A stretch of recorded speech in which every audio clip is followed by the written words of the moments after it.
अस्सलाम वालेकुम dear student. आज हम डिस्कस करेंगे इंशाल्लाह चैप्टर नंबर 8 को। लेकिन चैप्टर नंबर 8 को डिस्कस करने से पहले वो जो ऑसिलेशन का चैप्टर था ना, उसमें कुछ पॉइंट्स, ज़रूरी पॉइंट्स हैं जिसको हमने कसरत जोड़ा है, तो वो थोड़ा डिस्कस करते हैं। फिर चैप्टर नंबर 8 वेव्स की तरफ जाते हैं। तो वो ये है ना कि हमारे पास फॉर एग्जांपल सिंपल पेंडुलम की बात करते हैं। सिंपल पेंडुलम की बात करते हैं। ये सिंपल पेंडुलम का डायग्राम है, सिंपल, क्लियर। तो ये एक रिजिड सपोर्ट है। सिंपल पेंडुलम की बात करते हैं। ये एक रिजिड सपोर्ट है और इसके साथ एक इनएक्सटेंसिबल एक कॉटन थ्रेड अटैच है और दूसरे साइड के साथ एक मेटालिक बाब अटैच है। तो इस सिस्टम को हम कहते हैं सिंपल पेंडुलम। अब ये जिस पोजीशन पे है इसको कहते हैं मीन पोजीशन। जैसे इस सिंपल पेंडुलम को मैं इस मीन पोजीशन से डिस्टर्ब करूं और मैं इसको एक्सट्रीम पोजीशन यानी ए पॉइंट तक लाऊं, सही है। और इसी तरह नेक्स्ट एक्सट्रीम पोजीशन को क्लियर करना जरूरी है। तो ये इट विल स्टार्ट ऑसिलेशन। ये ऑसिलेशन स्टार्ट करेगा बिटवीन ए एंड बी। ए और बी के दरमियान ये ऑसिलेशन स्टार्ट करेगा। जैसे ही इसने ऑसिलेशन स्टार्ट किया तो एट मीन पोजीशन क्या होगा। जैसे ही एट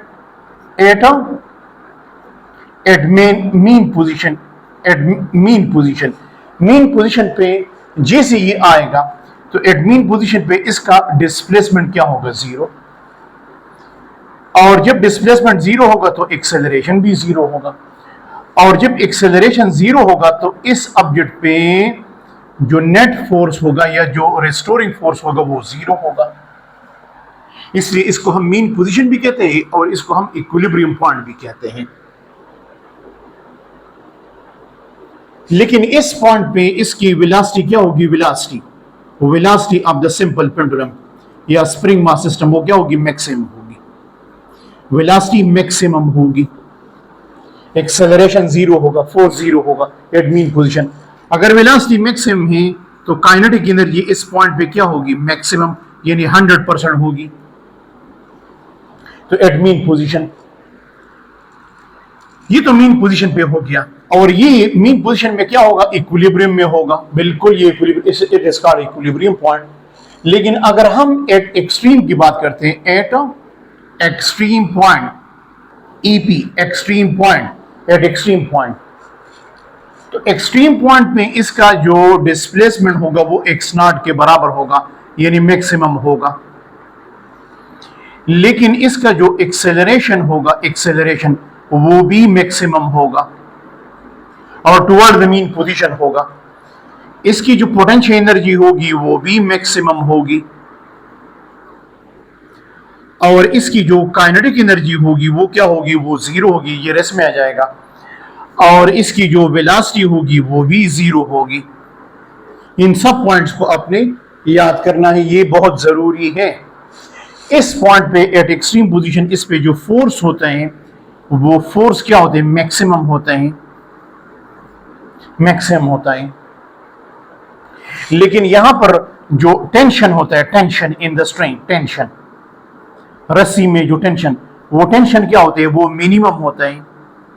और वो टेंशन किसके बराबर होते हैं, W cos थीटा के बराबर होते हैं। टेंशन मिनिमम होगा। टेंशन इन द स्ट्रिंग कहां पर मैक्सिमम होता है, एट मीन पोजीशन, पूरे वेट के बराबर होते हैं। तो ये कुछ पॉइंट्स थे जो हम पहले जो लेक्चर था ऑसिलेशन का उसमें हमने कसदन छोड़े थे। अब इसको लिंक करते हैं, इस पॉइंट्स को, इन तमाम पॉइंट्स को लिंक करते हैं। पॉइंट बी नोटेड, ये हो गया। कोई भी चीज, पॉइंट बी नोटेड बहुत जरूरी पॉइंट है, बहुत ही जरूरी है। कोई भी चीज जब ऑसिलेशन करती है, सिंपल पेंडुलम है, स्प्रिंग मास सिस्टम है, इवन आका ओकल कार्ड है, आप इस फिंगर को वाइब्रेट कर रहे, कोई भी चीज जब ऑसिलेशन करती है या वाइब्रेशन करती है, कोई भी चीज जब ऑसिलेशन करती है, एनीथिंग विच ऑसिलेट, कोई भी चीज जब ऑसिलेशन करती है तो ऑसिलेशन की वजह से क्या पैदा हो जाते हैं? ऑसिलेशन की वजह से क्या पैदा हो जाते? वेव्स। ऑसिलेशन का सोर्स क्या है? ऑसिलेशन का सोर्स क्या है? यानी सॉरी, वेव्स का सोर्स क्या है? ऑसिलेशन।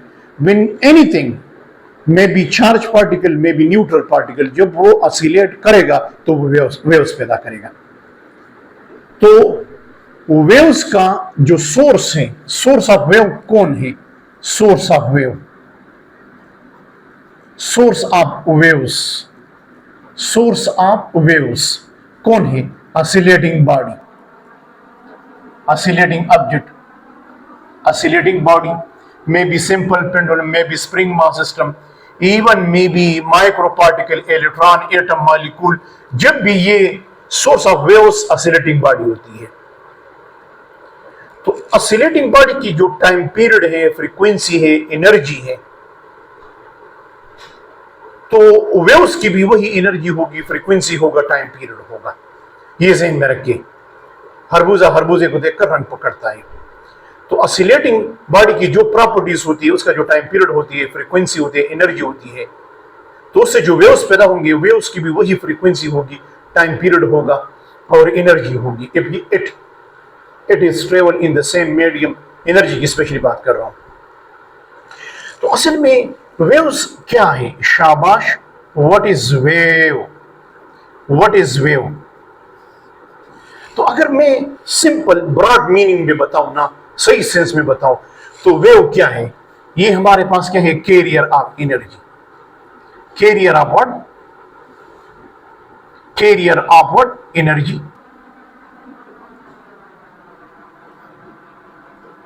ये तो कैरियर ऑफ एनर्जी है, यानी ये एनर्जी को कैरी करती है।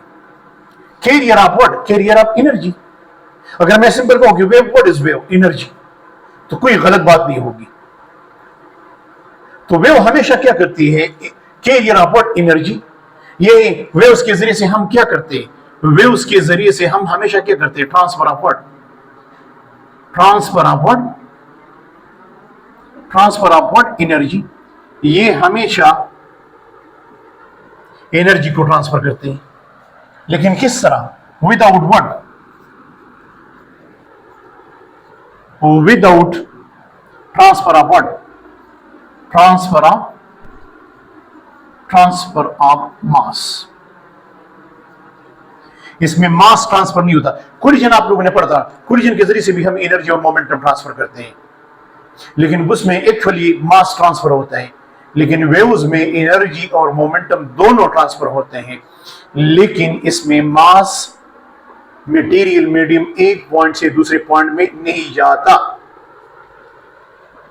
जिस तरह मेरा वोकल कॉर्ड वाइब्रेशन कर रहे हैं और वो साउंड वेव्स पैदा कर रहे हैं, तो मेरा वोकल कॉर्ड तो यहां पर वाइब्रेट कर रहे हैं, वो तो कहीं नहीं जा रहा, लेकिन उससे जो साउंड वेव्स पैदा हो रहे हैं वो तो आप तक पहुंच रहे हैं। वो तो मोबाइल के माइक्रोफोन तक, या ये माइक्रोफोन जो है यहां तक पहुंच रहे हैं। तो without what? Transfer of what? Transfer of mass. यानी इसमें हम मास को ट्रांसफर नहीं करते। तो वेव्स हम ये कहते हैं कि it's simple a mechanism by which we transfer energy from one point to another point without transfer of what? Mass. तो इसके जरिए से हम सिर्फ एनर्जी ट्रांसफर करते हैं? नो नो नो, इसके जरिए से हम एनर्जी भी ट्रांसफर करते हैं, मोमेंटम भी ट्रांसफर करते हैं, दोनों ट्रांसफर करते हैं। अब जो वेव्स एनर्जी ट्रांसफर करते हैं, यानी दोज वेव्स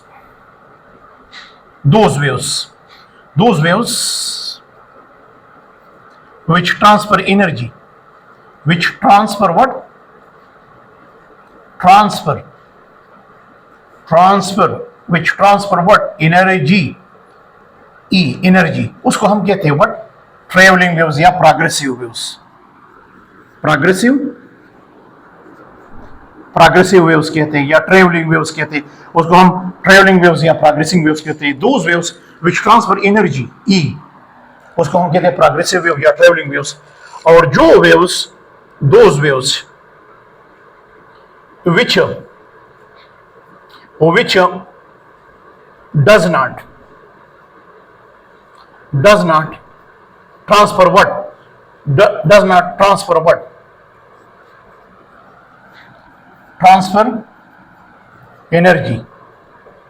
तो फिर उसको हम एक और नाम देते हैं, फिर उनको हम नाम देते हैं व्हाट? Standing waves. क्या नाम देते हैं? Standing waves. ये वेव्स एक ही जगह पे एसिलेट करते हैं, इसका जो मीडियम है वो भी एक ही जगह पे एसिलेट करते हैं और वो वेव्स भी एक ही जगह पर स्टैंडिंग करते हैं। तो ये एनर्जी कैरी नहीं करते। ये ज़हन से निकाले कि हर किस्म के तमाम वेव्स जो है वो एनर्जी कैरी करते हैं, नहीं, कुछ वेव्स हैं जो एनर्जी कैरी करते हैं, like travelling waves, progressive waves, ये एनर्जी एक पॉइंट से दूसरे पॉइंट तक ट्रांसफर करती है। लेकिन जो स्टैंडिंग वेव्स हैं वो आपके पास एक ही जगह पे स्टैंडिंग करते हैं और उसकी एनर्जी एक ही पॉइंट पे, एक ही रीजन में आपके पास क्या करती है? ऑसिलेट करती है between kinetic and potential energy. तो वो एनर्जी ट्रांसफर नहीं करते।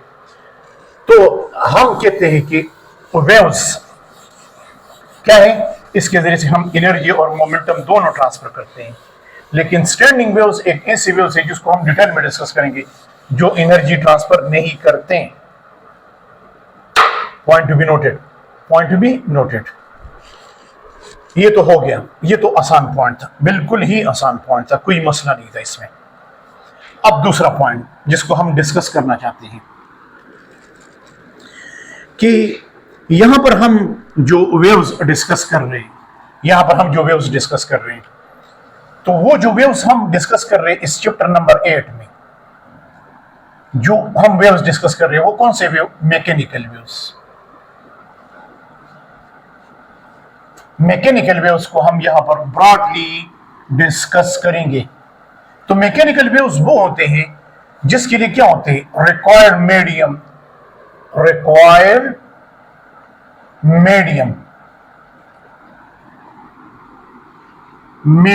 For what? For propagation. जिसकी अगर वो प्रोपगेशन का मतलब है फैलाव, अगर वो प्रोपगेट कर रहे हैं तो उसके लिए required what? Required medium, material medium उसकी जरूरत होती है। फॉर एग्जांपल आपके पास बेहतरीन एग्जांपल जो है साउंड वेव्स है। साउंड वेव्स जितनी भी है ये मैकेनिकल वेव्स हैं। साउंड वेव्स आपके पास जो स्ट्रिंग वेव्स है, रस्सी में जो वेव्स होते हैं स्ट्रिंग वेव्स, तो ये भी आपके पास क्या है? मैकेनिकल वेव्स है। या वाटर में जो वेव्स पैदा हो जाती है, वाटर वेव्स, तो ये सब क्या है? ये सब आपके पास क्या है? मैकेनिकल वेव्स है and it require medium for its propagation. लेकिन जब हम इस मैकेनिकल वेव्स को MW मैकेनिकल वेव्स, इसको हम ब्रॉडली इसके टाइप्स को डिस्कस करेंगे इस चैप्टर के पॉइंट ऑफ व्यू से। तो फिर इसके दो टाइप्स आते हैं, एक है ट्रांसवर्स मैकेनिकल वेव्स और दूसरा जो है वो है लॉन्गिट्यूडनल मैकेनिकल वेव्स। ये दो है। तो इसको हम डिस्कस करेंगे कि ट्रांसवर्स मैकेनिकल वेव्स क्या होते हैं। तो पहले हम इसको डिस्कस करते हैं, ट्रांसवर्स मैकेनिकल वेव्स और लॉन्गिट्यूडनल मैकेनिकल वेव्स, इनको हम डिस्कस करते हैं। थोड़ा हम इसको डिस्कस करते हैं ताकि आपके लिए ये क्लियर हो जाए। तो इन दोनों को यहां पर थोड़ा क्लियर करते हैं ताकि आपको क्लियर हो जाए।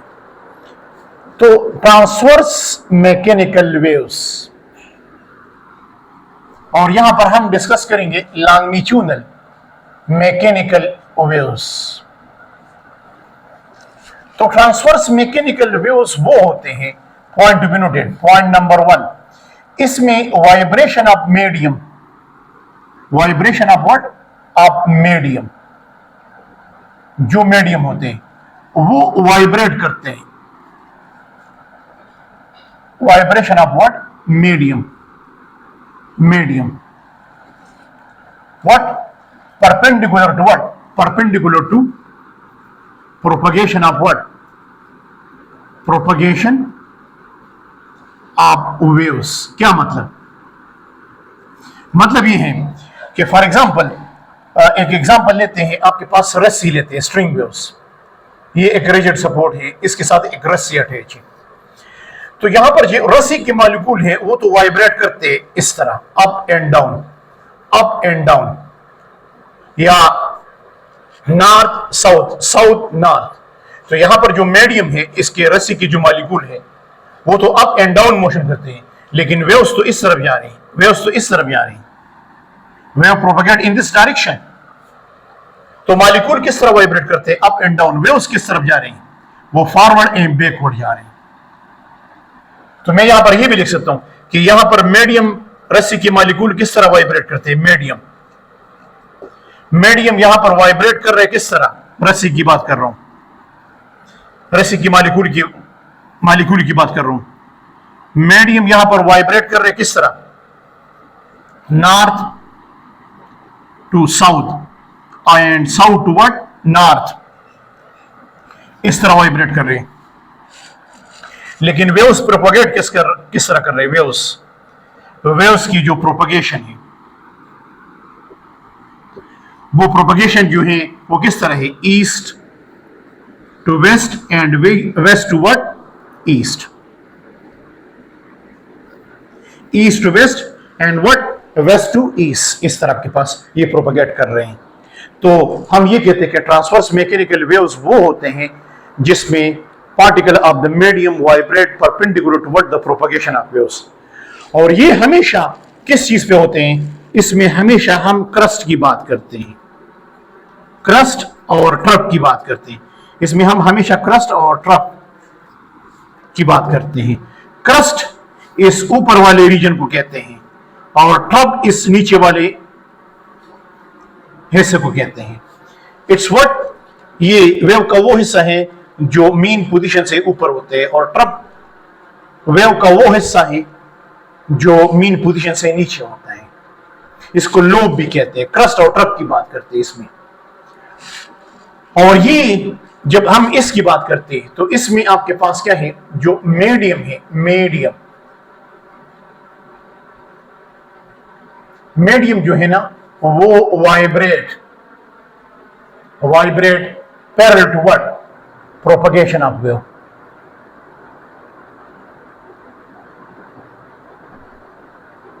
प्रोपगेशन ऑफ वेव्स, ये दोनों एक दूसरे को पैरेलल होते हैं।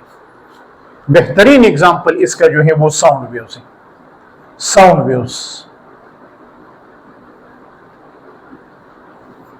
या water deep, water waves deep inside.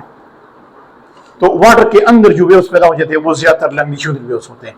तो sound waves are the best example. इसमें हम बात करते हैं कंप्रेशन, और एक दूसरा रीजन होते हैं rarefaction. It's a combination of compression and rarefaction. और इसमें फॉर एग्जांपल अगर आपके पास, एग्जांपल देता हूं, अगर आपके पास मीडियम वाइब्रेट करते हैं, मीडियम किस तरह वाइब्रेट करते हैं, फॉर एग्जांपल मीडियम वाइब्रेट करते हैं किस तरह, वो वाइब्रेट करते हैं ईस्ट टू वेस्ट या वेस्ट टू व्हाट, ईस्ट, दोनों तरफ। तो जो प्रोपगेशन होगा ना, प्रोपगेशन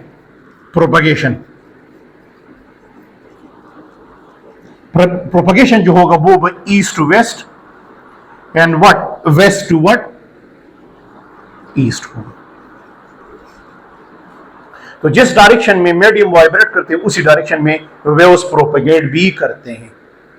और इसकी एक खासियत यह है कि it produce in all medium, it produce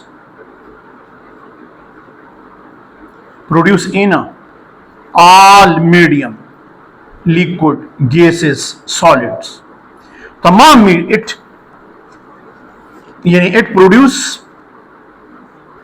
produce in all medium, तमाम मीडियम में ये पैदा हो जाते हैं, गैसेस, लिक्विड, सॉलिड्स।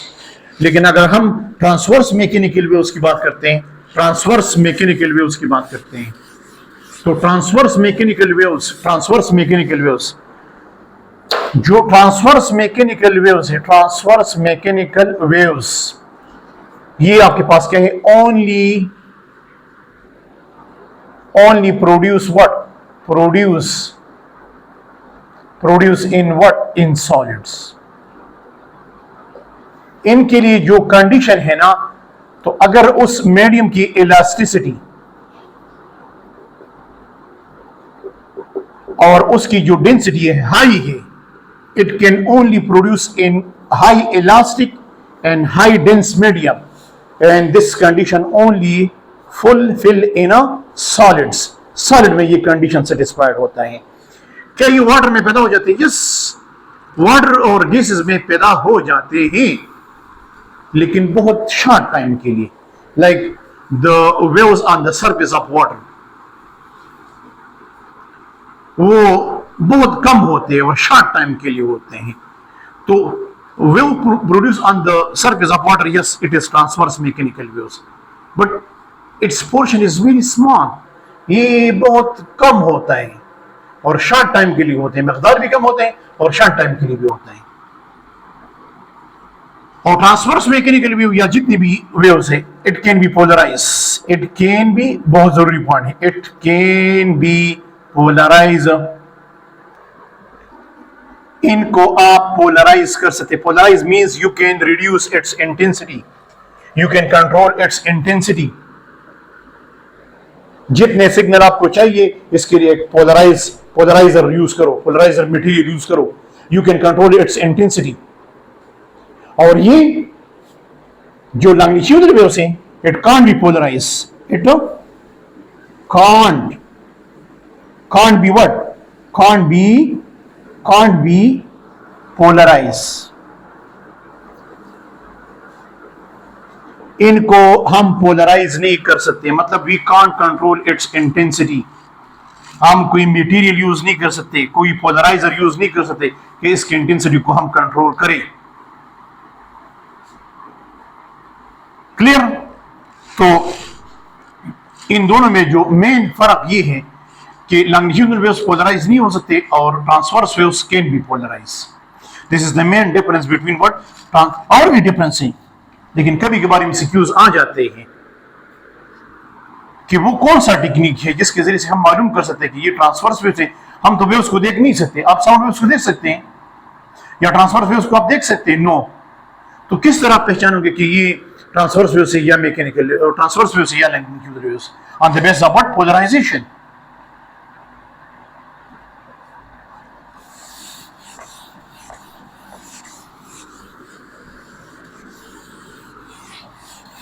हम इसमें मजीद बात और भी करेंगे, लेकिन अब हम डिस्कस करेंगे बहुत जरूरी पॉइंट्स है। चैप्टर का ये हिस्सा, लेक्चर का ये हिस्सा बहुत ही इंपॉर्टेंट है।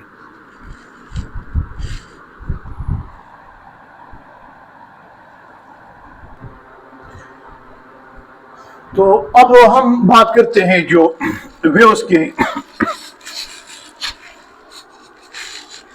के जो पैरामीटर्स है ना, पैरामीटर्स ऑफ वेव्स, जिसकी हम बात करते हैं, बहुत जरूरी चीजें हैं। नाम देते हैं parameter of what? Parameters of waves. Waves के वो कौन कौन से अल्फाज हैं जिनको समझ के हम वेव्स को आसानी से अंडरस्टैंड कर सकते हैं? तो पैरामीटर ऑफ वेव्स में आपके पास कुछ पैरामीटर हैं। जिस तरह आपके पास है फ्रीक्वेंसी है, frequency of wave,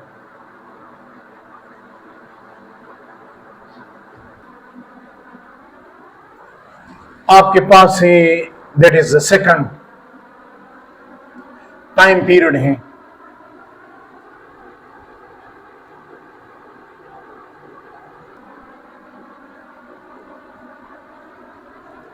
time period है। इसी तरह आपके पास वेव स्पीड है, वेव स्पीड,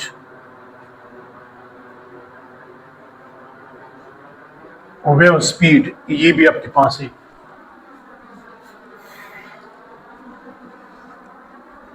इसी तरह एम्पलीट्यूड ऑफ वेव ये भी है, amplitude of what? Wave, amplitude of wave. इसी तरह वेव का फेज भी होता है, फेज। इसी तरह वेव का आपके पास क्या होते हैं, इंटेंसिटी ऑफ वेव।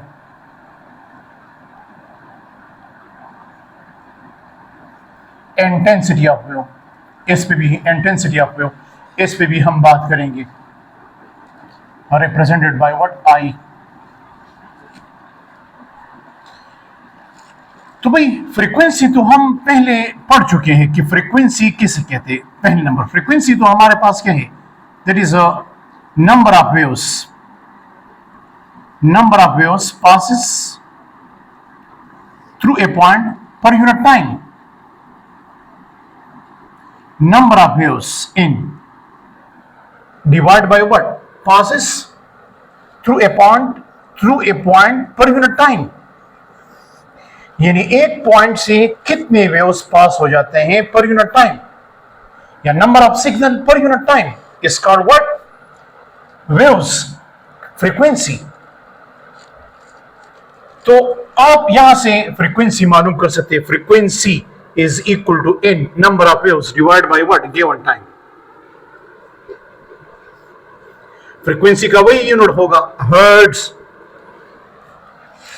इसी तरह अगर हम टाइम पीरियड की बात करते हैं, फ्रीक्वेंसी सुने प्रॉपर्टी ऑफ सोर्स से, property of what, property of source. यानी जो चीज वेव्स पैदा करते हैं, कौन चीज वेव्स पैदा कर सकते हैं, vibrating source. For example simple pendulum है और वो वाइब्रेशन कर रहे हैं,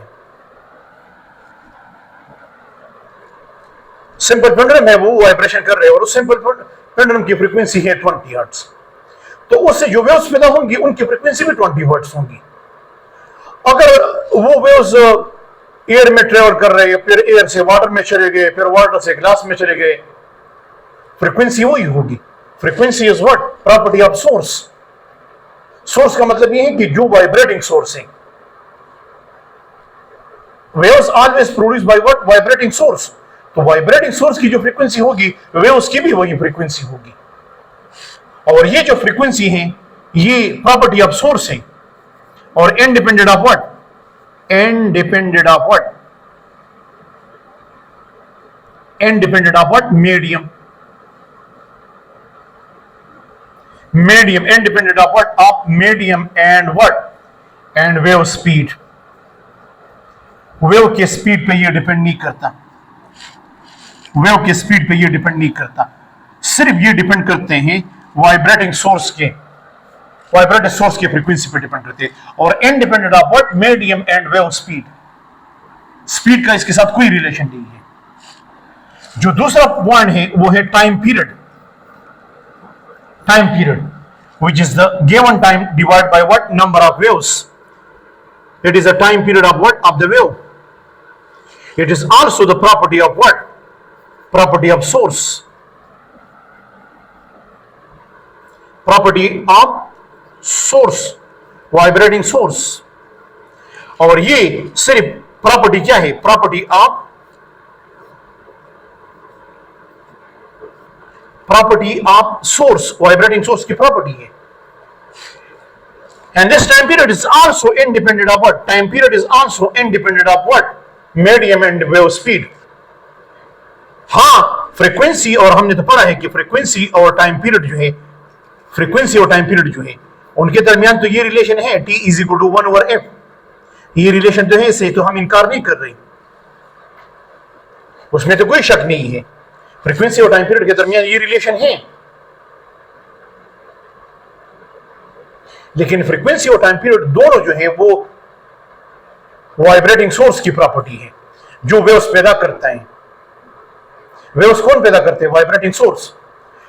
यहां पर जो साउंड वेव्स पैदा हो रहे हैं कौन पैदा करता है, माई वोकल कॉर्ड, मेरी वोकल कॉर्ड की जो फ्रीक्वेंसी है और इससे जो साउंड वेव्स पैदा हो जाते हैं उसकी फ्रीक्वेंसी भी वही होगी।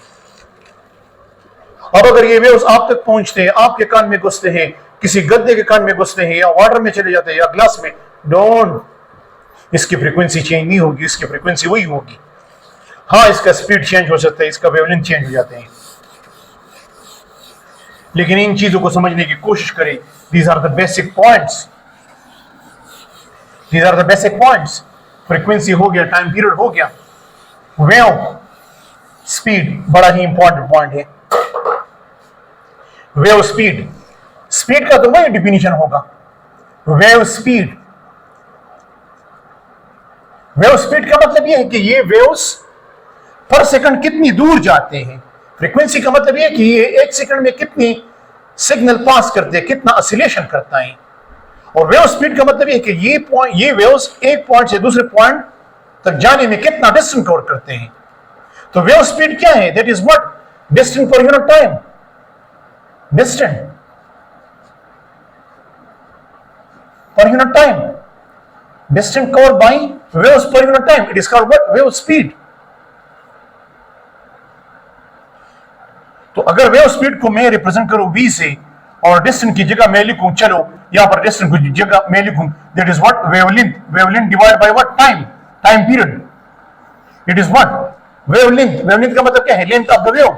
How much length covered by the waves पर यूनिट टाइम, पर unit time period. It is called what? Wave speed. तो आप कहेंगे सर यहां पर तो वेव स्पीड का टाइम पीरियड के साथ इनवर्स है। नो नो नो नो, यहां पर असल में ये रिलेशन ये है, speed of the wave is direct proportional to what? Wavelength. जितना एक वेव डिस्टेंस ज्यादा कवर करते हैं तो उसका स्पीड ज्यादा होगा। और यहां पर जो टाइम पीरियड है ना, टाइम पीरियड, इस रिलेशन का जो कांस्टेंट है फ्रीक्वेंसी है। Here frequency is a constant.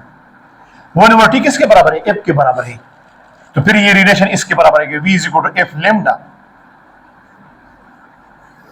This is a famous relation. इस पे आपको एमडीकेट में जरूर एमसीक्यूज आएंगे, बड़ा आसान एमसीक्यूज होंगे। Here v is the speed of the wave, f is the frequency of the wave, lambda is the wavelength. और यहां पर ये मत लिखिए कि अगर आपने ये लिखा कि v is direct to what? f, ये इनकरेक्ट है, ये गलत है। Wave speed does not depend on what? Frequency. या frequency does not depend on what? Wave speed. ये बात गलत है। हाँ, ये बात बिल्कुल सही है, ये बात बिल्कुल सही है कि the speed of the wave have direct relation with wavelength, लेकिन ये तब होगा जब फ्रीक्वेंसी क्या होगी? कांस्टेंट होगी। नेक्स्ट पॉइंट, बिल्कुल फ्रीक्वेंसी और वेवलेंथ के दरमियान क्या है? इनवर्स है, लेकिन ये तब होगा जब वेव का स्पीड क्या हो? कांस्टेंट हो। फॉर एग्जांपल यहां पर मैं इलेक्ट्रोमैग्नेटिक वेव्स की बात कर रहा हूं। Red light, blue light, green light, yellow light, जितने भी कलर्स हैं उन सब का स्पीड तो सी है, लेकिन रेड लाइट का वेवलेंथ ज्यादा है, उसकी फ्रीक्वेंसी कम होगी। तो ये रिलेशन तब वैलिड है जब आप वेव के स्पीड को कांस्टेंट ले लें। Right, red, blue, green, yellow, जितने भी कलर हैं उन सब का स्पीड सी है, लेकिन जिस कलर का वेवलेंथ ज्यादा होगा उसकी फ्रीक्वेंसी क्या होगी? कम होगी। तो अगर आप वेव्स की वेवलेंथ को ज्यादा करें तो उसकी फ्रीक्वेंसी क्या हो जाएगी? कम हो जाएगी।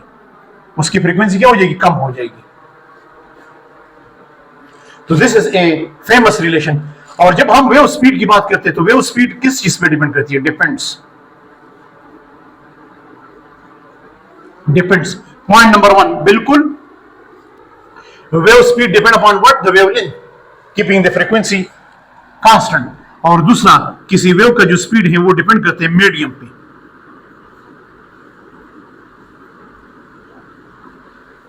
वेव का जो स्पीड होगा वो एयर में अलग होगा, ग्लास में अलग होगा, वाटर में अलग होगा, सॉलिड में अलग होगा, गैसेस में अलग होगा, लिक्विड में अलग होगा, मेटल में अलग होगा, नॉन मेटल में अलग होगा। तो it depend upon what? The medium. Medium पे डिपेंड करती है। And it depend upon what? The wavelength. बिल्कुल वेवलेंथ पे डिपेंड करती है, लेकिन तब जो फ्रीक्वेंसी क्या हो? कांस्टेंट हो। ये ध्यान में रखिए। तो wave speed, that is the distance covered by waves पर unit time, is called wave speed. Yes, wave speed is the property of the medium. अगर वेव्स एक मीडियम से दूसरे मीडियम में, फॉर एग्जांपल साउंड वेव्स हैं, और वो air से ग्लास में चले गए तो फिर उसका स्पीड चेंज हो जाएगा। उसका स्पीड बढ़ जाएगा और वो ज्यादा डिस्टेंस कवर करेगा, उसका वेवलेंथ भी वहां पर ज्यादा होगा।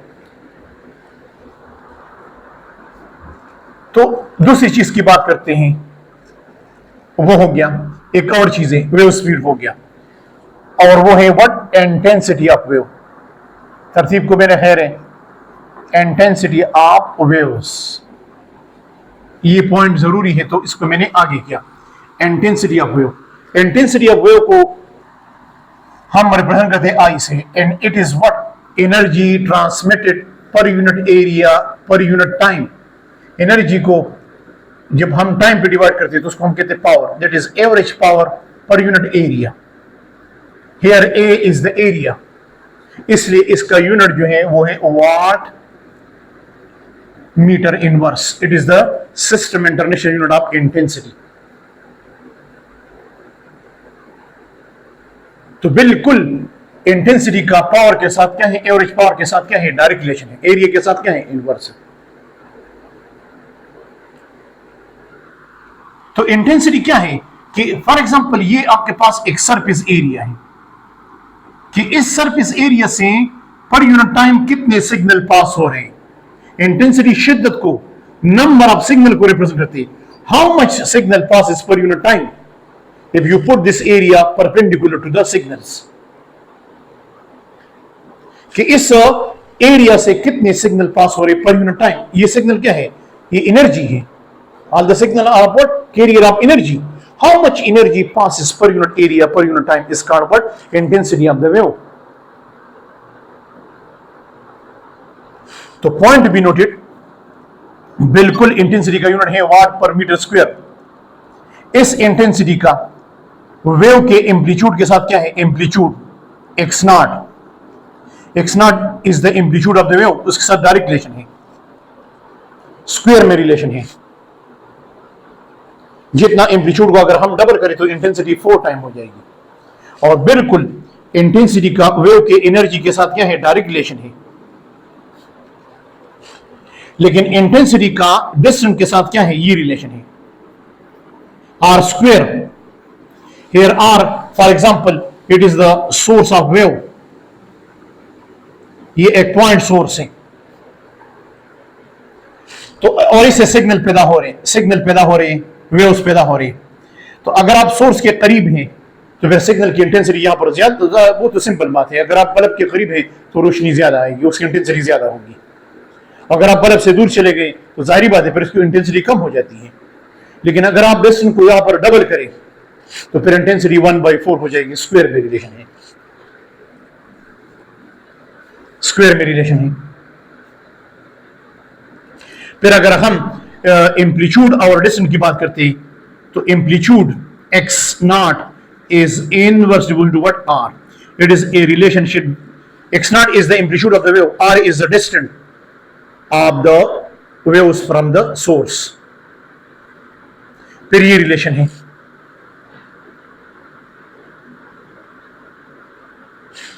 ये कुछ रिलेशन है। तो एम्पलीट्यूड को डबल करो, इंटेंसिटी 4 टाइम, एनर्जी को डबल करो, इंटेंसिटी डबल, डिस्टेंस को डबल करो तो इनवर्स है, स्क्वायर में है, तो इंटेंसिटी 1/4 हो जाएगी। डिस्टेंस को हाफ करो तो इंटेंसिटी 4 टाइम हो जाएगी। डिस्टेंस को 3 टाइम्स करो तो ये 1/9 हो जाएगा। इसी तरह अगर डिस्टेंस को डबल करो तो एम्पलीट्यूड हाफ हो जाएगा, डिस्टेंस को हाफ करो तो एम्पलीट्यूड डबल हो जाएगा। इनवर्स रिलेशन है, ये सिंपल है। इसी तरह एमसीक्यूज इस पे आते हैं एमडीकेट में।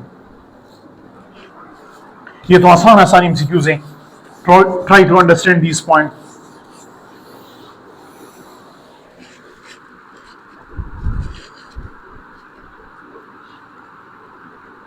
इन पॉइंट्स को समझने की कोशिश करें। ये हो गया व्हाट इंटेंसिटी ऑफ वेव। फिर हम बात करते हैं फेज। कल भी हमने इस पे बात की, फेज। मैं आपको एक एग्जांपल देता हूं। ये एक वेव है, फॉर एग्जांपल ट्रांसवर्स वेव है। ये उसका क्रस्ट है और ये उसका ट्रफ है, सही है।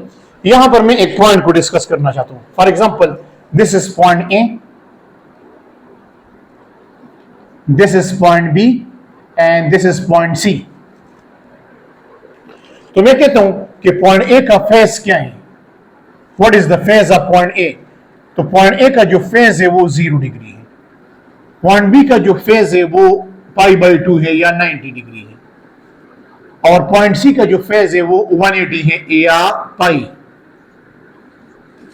180 डिग्री है या पाई है। तो फेज क्या रिप्रेजेंट करते हैं, स्टेट ऑफ मोशन। इसका मतलब यह है कि पॉइंट ए जो है वो मीन पोजीशन पे है और इसका फेज 0 है, मीन्स की मीन पोजीशन पे है। और इसका मतलब यह है कि पॉइंट बी का जो फेज है वो 90 है, तो ये एक्सट्रीम पोजीशन पे है। तो फेज हमें क्या देते हैं, बिल्कुल ये हमें एक वेव्स के बारे में पूरा इंफॉर्मेशन देता है कि उसका एम्पलीट्यूड कितना है, उसका डिस्प्लेसमेंट कितना है, वो मीन पोजीशन की तरफ जा रहे हैं या मीन पोजीशन से दूर जा रहे हैं, वो दोबारा मीन पोजीशन की तरफ आ रहे हैं, क्या है। तो आप मुझे एंगल दे दें और मैं आपको, अब अगर मैं यहां पर देखूं तो यहां पर इसका फेज जो है फेज थीटा, वो मैं लिखूंगा omega T, this is the phase, initial phase.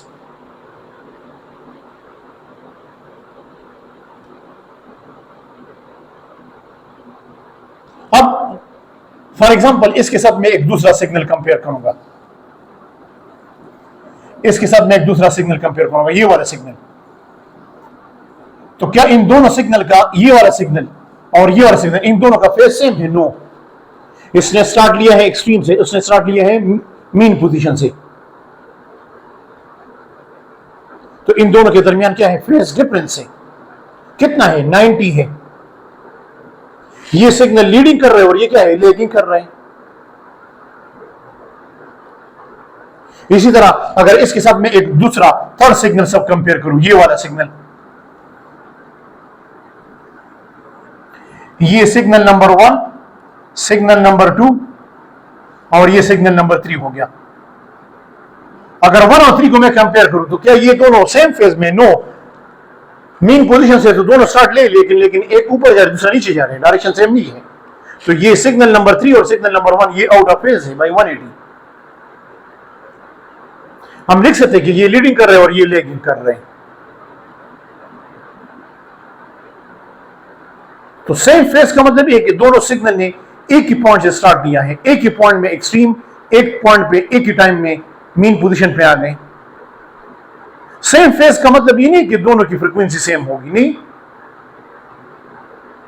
तो अगर किसी, फॉर एग्जांपल इस सिग्नल को देखिए, इस सिग्नल को देखिए, सिग्नल का मतलब है वेव्स। अगर हम इस पॉइंट को और इस पॉइंट को कंपेयर करें तो इन दोनों का फेज सेम है। तो अगर दो पॉइंट के दरमियान, मतलब अगर उनका फेज सेम है, तो इनके दरमियान जो डिस्टेंस होगा उसको हम कहेंगे wavelength, which is the distance between the two points which are in same phase। या अगर मैं इन दो पॉइंट्स को कंपेयर करूं, ये पॉइंट और ये पॉइंट, ये दोनों सेम फेज में हैं, तो इनके दरमियान जो डिस्टेंस होगा वो वेवलेंथ होगा, the distance between consecutive crust or trough। ये तो आसान है, but it is actually the distance between two points in same phase, in same state of vibration। same phase का मतलब है same state of vibration। That is called the wavelength of the wave, length of the wave is called wavelength। बिल्कुल ये wavelength जो है ये wave speed पर depend करती है, मीडियम पर डिपेंड करती है। फिर आप लिखेंगे path difference, phase difference. Phase difference तो मैंने यहां पर समझा दिया, पाथ डिफरेंस भी मैं आपको समझाऊंगा। वो क्या चीजें, बात करते हैं पाथ डिफरेंस की, बात करते हैं। ये वो टेक्निकल पॉइंट्स हैं जो आगे आपको कंफ्यूज करेंगे। फॉर एग्जांपल दो सोर्स हैं, दो सोर्स है, सोर्स ऑफ साउंड है दो। This is source number S1 and this is source number S2, दोनों स्पीकर से। और यहां पर मैंने स्क्रीन लगाया हुआ है, स्क्रीन यहां पर है, कोई रिसीवर है। जब यहां से एक सिग्नल जाते हैं और इस सेंट्रल पॉइंट पे आते हैं स्क्रीन पे, और यहां से भी एक सिग्नल जाते हैं और सेंटर पॉइंट पे आते हैं, तो हम कहेंगे कि ये सिग्नल नंबर 1 है और ये सिग्नल नंबर 2 है। इन दोनों के दरमियान जब ये स्क्रीन के सेंटर पे आते हैं तो ये दोनों सेम डिस्टेंस कवर करते हैं, तो इनके दरमियान पाथ डिफरेंस कितना होगा इन सिग्नल के दरमियान? अब इनके दरमियान पाथ डिफरेंस कितना है? To reach this point, to reach the central point of the screen, तो इनके दरमियान पाथ डिफरेंस कितना है? 0। इनके दरमियान पाथ डिफरेंस कितना है? 0। लेकिन अगर यहां पर मैं एक पॉइंट ले लूं, यहां से सिग्नल आता है और यहां से भी सिग्नल आता है, now this is signal number 3 and this is signal number 4। तो क्या सिग्नल नंबर 3 और signal number 4 same distance cover करते हैं? No no no no. ये सिग्नल जो है इसको ये पॉइंट करीब है तो ये डिस्टेंस कम कवर करता है, और इस सोर्स से वो पॉइंट दूर है तो ये डिस्टेंस ज्यादा कवर करते हैं। अगर मैं इसको रिमूव करूं ताकि आपको पाथ डिफरेंस का सही क्लियर हो जाए, आप देखो ये मैंने मिटा दिया इससे। तो अब इन दो सिग्नल के दरमियान क्या है? पाथ डिफरेंस है, और वो पाथ डिफरेंस कितना है? एक परपेंडिकुलर लाइन ड्रा करो, ये वाला, ये हिस्सा जो आ रहा है ये पाथ डिफरेंस है। ये सिग्नल इतना एक्स्ट्रा पाथ कवर करते हैं, इसको कहते हैं पाथ डिफरेंस, जिसको आप रिप्रेजेंट करते हैं डी से या एस से। तो हम कहते हैं कि अगर इन दो सिग्नल के दरमियान ये पाथ डिफरेंस 0 के बराबर है, लेमडा के बराबर है, 2 लेमडा के बराबर है, तो फिर जब यहां पर ये सिग्नल मिलेंगे तो ये एक दूसरे को सपोर्ट करेंगे, कंस्ट्रक्टिव इंटरफेरेंस।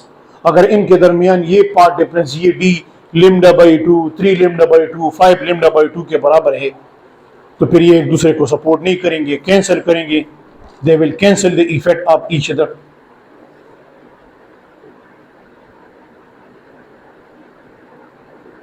तो पाथ डिफरेंस का मतलब यह है कि आप दो या दो से ज्यादा सिग्नल को डिस्कस कर रहे हैं, स्टडी कर रहे हैं एक पॉइंट पे, तो आप देखते हैं कि ये दोनों ये सिग्नल जहां से आ रहे हैं क्या ये सेम डिस्टेंस कवर करते कि नहीं?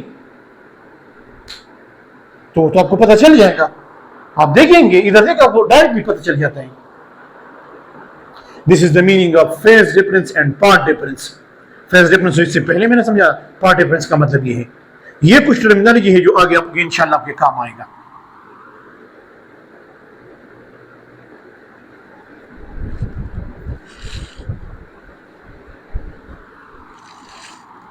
फिर मैं बात करूंगा एक दूसरी चीज भी, एक दूसरी चीज पे 2-3 मिनट और लूंगा ताकि वो आपको क्लियर हो जाए। इसमें एमसीक्यूज आते हैं। स्पीड ऑफ स्ट्रिंग वेव, जो स्पीड ऑफ स्ट्रिंग वेव्स है ना, स्पीड स्ट्रिंग वेव्स, रस्सी के जो वेव्स होते हैं, स्पीड ऑफ स्ट्रिंग वेव्स, जो ट्रांसवर्स मैकेनिकल वेव्स होते हैं, स्पीड ऑफ स्ट्रिंग वेव्स। तो इसका जो फार्मूला है वो ये है, v is equal to what? t divide by what? ml। Here t is not the time period, it is the tension in the string। और ये ml क्या है? इसको कहते हैं लीनियर मास डेंसिटी, यानी मास पर यूनिट लेंथ, मास per unit length.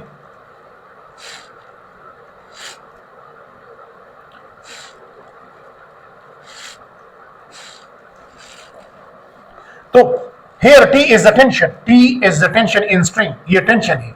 Tension क्या है? फोर्स है। तो जितना रस्सी में टेंशन ज्यादा होगा speed of the string wave ज्यादा होगा, और जितना रस्सी की डेंसिटी क्या होगी? डेंसिटी, जितना रस्सी की जो डेंसिटी है ml, लीनियर मास डेंसिटी, मास पर यूनिट लेंथ, जितना उसकी डेंसिटी ज्यादा होगी, अगर दो रस्सी है, एक थिक है दूसरा थिन है, तो थिक की डेंसिटी ज्यादा होती है, उसमें स्पीड ऑफ स्ट्रिंग वेव्स क्या होगा? कम होगा। और थिन रस्सी जो दी है कीपिंग द लेंथ कांस्टेंट, तो उसकी डेंसिटी कम होती है, उसमें स्पीड ऑफ स्ट्रिंग वेव्स क्या होगा? ज्यादा होगा। और speed of the string waves का diameter of the d is the diameter या रेडियस, उसके साथ क्या है? इनवर्स है। जितना रस्सी का डायमीटर ज्यादा होगा स्पीड ऑफ स्ट्रिंग वेव्स क्या होगा? वो कम होगा, इनवर्स होगा। अगर आप रस्सी के डायमीटर को डबल करें तो स्पीड क्या हो जाएगा? हाफ हो जाएगा। लेकिन अगर आप रस्सी के लेंथ को डबल करें तो speed of the string wave पे क्या असर पड़ेगा? कुछ भी असर नहीं पड़ेगा, क्योंकि अगर आप लेंथ को बढ़ाते हैं तो मास भी बढ़ जाएगा, डेंसिटी रिमेन कांस्टेंट। डेंसिटी के साथ तो इनवर्स रिलेशन है, लेकिन लेंथ के साथ अगर आप रस्सी का लेंथ बढ़ाते हैं तो जाहिर बात है उसका मास भी बढ़ जाते हैं, उसकी डेंसिटी भी बढ़ जाती है, तो ये रेशियो रिमेन कांस्टेंट रहते हैं। तो speed of the string wave does not depend upon what the length, क्योंकि अगर आप लेंथ को बढ़ाते हैं तो उसकी मास भी बढ़ जाती है, उसकी डेंसिटी भी बढ़ जाती है, ratio remain constant.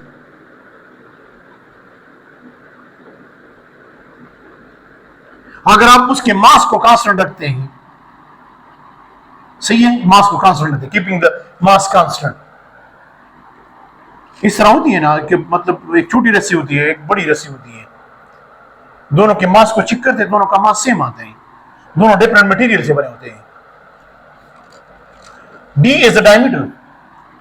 So speed of the string will depend upon the tension in the string, the density of the string, the diameter of the string,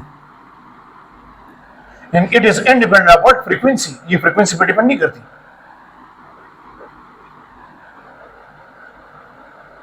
फिर हम बात करेंगे स्पीड ऑफ साउंड पे बात करेंगे कि स्पीड ऑफ साउंड पे किन किन यानी स्पीड ऑफ साउंड पे बात करेंगे, किन किन साइंटिस्ट ने इस पे काम किया है, लेप्लास और न्यूटन उसकी बात करेंगे, स्पीड ऑफ साउंड किन किन फैक्टर्स पे डिपेंड करेंगे।